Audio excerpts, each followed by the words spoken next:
Histórias de minha avó. Capítulo 15.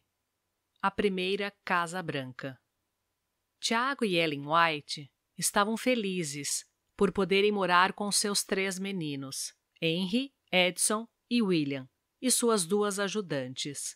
Mas a casa era pequena para a quantidade de hóspedes que sempre recebiam. Ministros e obreiros eram bem-vindos e, com frequência, havia visitantes que pernoitavam por lá. Pessoas que o casal conhecia em suas viagens. Quando esses novos amigos assistiam às reuniões em Battle Creek ou procuravam uma casa onde morar nessa cidade, muitas vezes se hospedavam na casa de meus avós. Vendo a necessidade de uma casa maior, os generosos homens que haviam contribuído tão liberalmente para a construção do prédio da Review e da igreja estavam agora, depois de 2 anos, prontos para ajudar o pastor White a adquirir sua casa própria. Um terreno baldio, não distante da Review, foi comprado por um preço baixo, e amigos bondosos se ofereceram para limpá-lo e ajudar Tiago a construir a casa. Eles sabiam que o pastor tinha pouco dinheiro, pois em seus esforços por manter reduzidas as despesas da editora, ele havia retirado menos da metade do pagamento por seu trabalho. Pouco tempo depois que a família White se mudou para a casa nova, Jonas Lewis, um guardador do sábado que havia construído no lote ao lado, cavou um poço cuja água compartilhou com os vizinhos. No terreno pertencente à família White, havia espaço para uma horta, um estábulo para uma vaca, lugar para guardar feno e uma estrebaria para 2 cavalos e a carroça. No lado noroeste do terreno, foi conservado um pequeno bosque de carvalhos para permitir que alguém pudesse estar sozinho para pensar e orar. Também havia um pátio para as brincadeiras dos meninos. Ali, passavam eles muitos momentos agradáveis, quando ninguém precisava de seus préstimos na horta para carregar água, juntar gravetos e lenha para o fogão ou para ajudar em serviços dentro de casa. A Sra. White colocou sua mesa de trabalho perto da janela, de onde podia apreciar as brincadeiras deles, quando ocasionalmente parava para observá-los. Um anexo de 3 metros foi construído no lado sul da casa, para servir de quarto para os meninos. Posteriormente, um quarto maior foi feito do lado norte, e os pais da Sra. White, Robert e Eunice, foram convidados a morar com eles.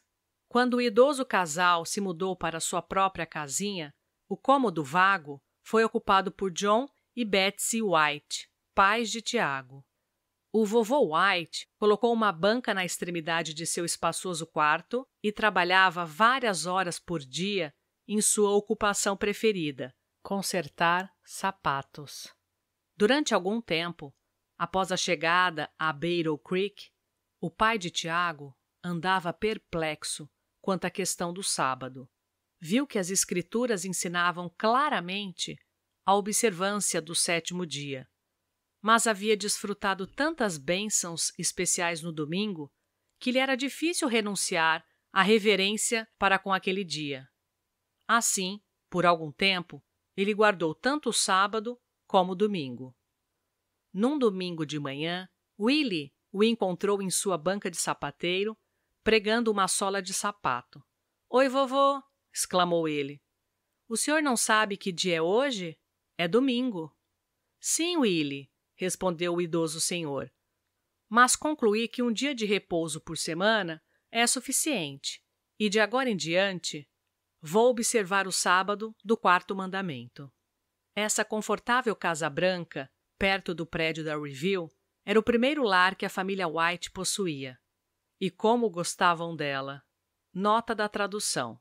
O trocadilho faz sentido em inglês, porque White quer dizer branco. E quão gratos se sentiam para com os queridos amigos que os haviam ajudado a obtê-la. Também estavam felizes por ter os 4 avós por perto. O programa diário da família começava com um desjejum às 6:30 da manhã, embora geralmente a cozinheira já estivesse em pé às 5 horas. Às vezes, quando a Sra. White vinha para a mesa, tinha na mão 6, 7 ou mais páginas que já havia escrito enquanto os outros dormiam. E alguém pedia que ela lesse um pouco do que havia escrito. O culto familiar vinha imediatamente após o desjejum, com cânticos, leitura da Bíblia e oração. A hora do culto era observada tão regularmente quanto a do desjejum ou do almoço. Quando o pastor White estava viajando, a Sra. White dirigia o culto, e quando ambos os pais estavam ausentes, o responsável pela casa assumia a direção. Após o culto, o pastor White ia para a editora. "Venham, crianças", dizia a mãe. "Vamos trabalhar no jardim." E assim passavam várias horas juntos, plantando sementes nos canteiros de flores, fazendo mudas ou colocando estacas para firmar as plantas. Nos dias frios ou chuvosos, trabalhavam juntos dentro de casa. Depois, a Sra. White dedicava 3 ou 4 horas para escrever. Às vezes, levava seu trabalho para o escritório da Review, onde podia ficar perto do esposo e ajudar quando houvesse trabalho extra de dobrar, envelopar ou endereçar os impressos. Não havia momentos ociosos para Ellen White. Com todo o seu trabalho público e de escrever e sua família para cuidar, além dos muitos hóspedes, ela achou necessário contratar ajudantes para o serviço da casa.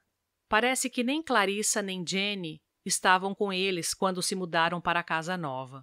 Clarissa nunca havia sido muito forte. Então, um dia, uma enfermidade rápida, mas grave, lhe tirou a vida. Sua falta foi profundamente sentida, pois havia sido sempre uma amável e amada cristã. Por vários meses, Agnes Irving, uma moça de 17 anos de idade, a ajudou na casa. Tinha 4 irmãos e irmãs mais novos, e seu pai era inválido. Um dia, sua mãe foi à casa dos White, muito aflita. O Sr. Irving estava gravemente enfermo e não conseguia trabalhar, e a família estava passando necessidade de alimento e vestuário. Agnes insistiu para que sua mãe ficasse durante 10 semanas com todo o seu salário, com exceção de $1 que ela reservava para si. A mãe chorou ao aceitar o dinheiro, pensando na abnegação e no amor representados pela dádiva. Agnes chorou junto com sua angustiada mãe, e Ellen chorou em solidariedade para com ambas. O registro daquele dia, no pequeno diário de capa preta de Ellen, terminou com estas palavras: "Nós os ajudamos um pouco. Pagamos a metade de um par de botas para o caçula, $1. Dei $1,50 para um par de sapatos para a mãe. Meu esposo deu $1 em dinheiro. Henry lhe deu 10 centavos. Edson também 10 e Willie 10. Meu esposo lhe deu mais 25 centavos para comprar um agradinho para o enfermo. Demos algumas roupas usadas para reformar, acrescentamos meio litro de suco de uva integral, não fermentado, e outro de molho de caril, e mandamos um punhado de maçãs secas para o doente." Seu diário naquela época apresentava muitos registros semelhantes, mostrando que suas dádivas, embora quase sempre pequenas, vinham de corações amoráveis. Até mesmo os 3 meninos ficavam contentes em ceder suas entesouradas moedinhas para ajudar os necessitados. Havia ordem no lar dos White. Cada um dos meninos tinha tarefas que devia executar sem ser lembrado. A disciplina era firme, porém bondosa. Meu pai me contou que não se lembra de ter sido punido uma só vez com raiva. Ele se recorda de ter levado uma chibatada, mas foi precedida por uma conversa muito séria e oração. Às vezes, num caso de desobediência ou negligência do dever, a Sra. White dizia: "Bem, meninos, vamos deixar o assunto de lado por enquanto. Hoje à noite falaremos sobre isto para ver o que pode ser feito." Os solenes pensamentos que ocupavam a mente dos culpados durante as horas daquele intervalo serviam para subjugar-lhes o espírito e prepará-los para tirarem proveito da reprovação ou correção que recebiam naquela noite. Nas tardes de sábado, famílias adventistas às vezes iam à casa da família White. Quer os pais estivessem presentes, quer não, o precioso tempo era gasto em conversas sobre suas experiências na vida cristã, orando uns pelos outros e pela obra de Deus, bem como cantando hinos. Quando a Sra. White podia passar uma tranquila tarde de sábado com os filhos, lia para eles e, por vezes, os amiguinhos da vizinhança eram convidados para participar da Hora das Histórias. Ela procurava histórias seletas em livros infantis e periódicos da escola dominical. Anos mais tarde, a esposa de Willie, minha mãe, reuniu algumas dessas histórias, formando uma coleção que foi publicada num livro intitulado Sabbath Readings for the Home Circle, Leituras Sabáticas para o Círculo Doméstico.